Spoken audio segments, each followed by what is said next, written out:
मारुति की new Swift Dzire, इसका CNG filter साफ करेंगे तो मैं दिखाता हूँ क्या प्रोसेस। पहले हमें गैस बंद करनी है इसकी, पीछे जो सिलेंडर लगा होता है गैस बंद करके। और ये 10 नंबर एल की लड़की फिल्टर लगा हुआ है, अलग अलग गाड़ियों का अलग अलग। ये 23 मॉडल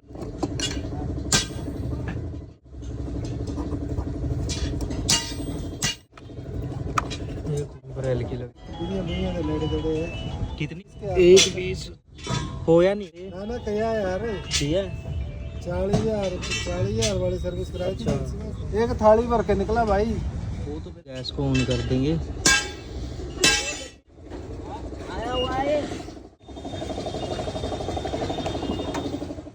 चलिए ओके है, कोई लीकेज वगैरह नहीं है। वो करते ही हम स्टार्ट।